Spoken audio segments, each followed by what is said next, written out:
Kita tahu bahwa Jokowi ingin sekali Jakarta itu dia kuasai, dan keinginan itu tentu dimaksudkan untuk memperlihatkan grip dia pada politik Indonesia.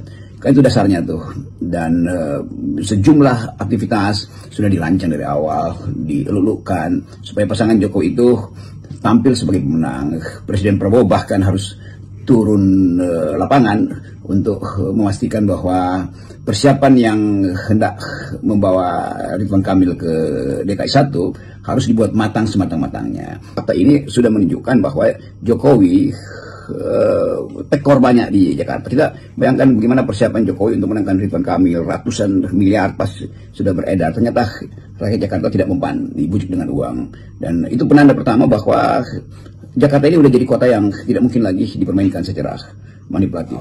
3, 2, 1.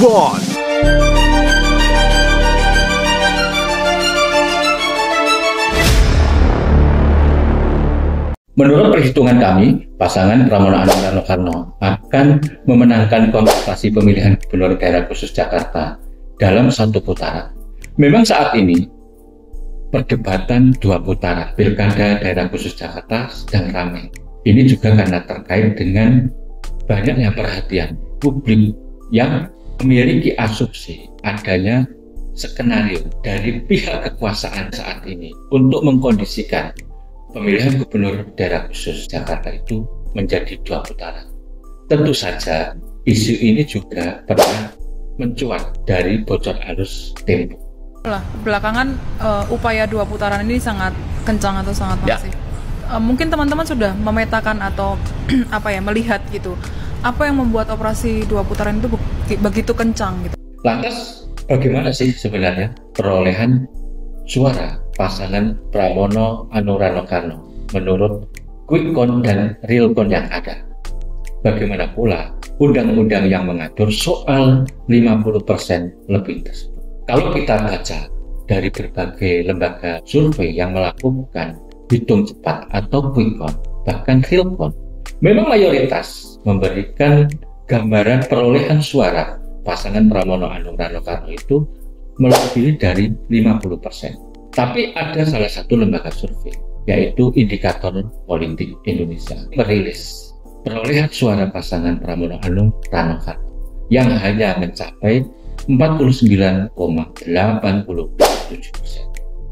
Tapi kalau kita kalkulasi, mayoritas memprediksi atau memberikan gambaran soal perolehan suara pasangan Pramono Anung Rano itu sudah melebihi 50% atau 50%. Lantas bagaimana sih sebenarnya aturan soal pemilihan gubernur daerah khusus Jakarta itu?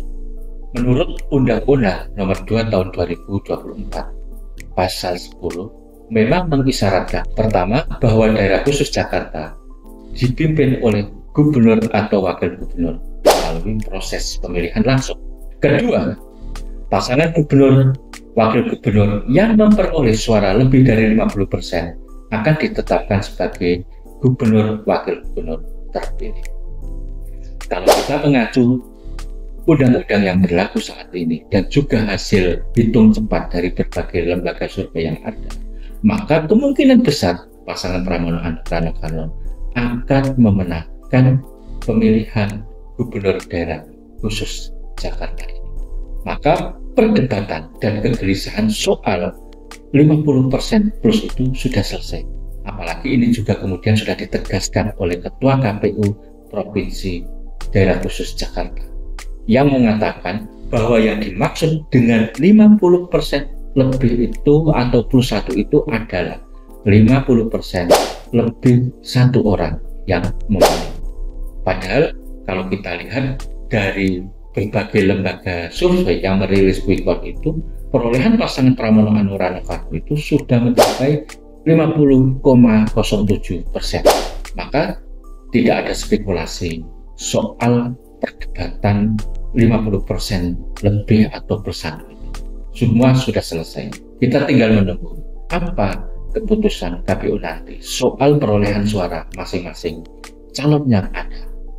Apakah memang perolehan suara pasangan Pramono Anung Rano betul-betul mencapai 50% lebih atau justru sebaliknya.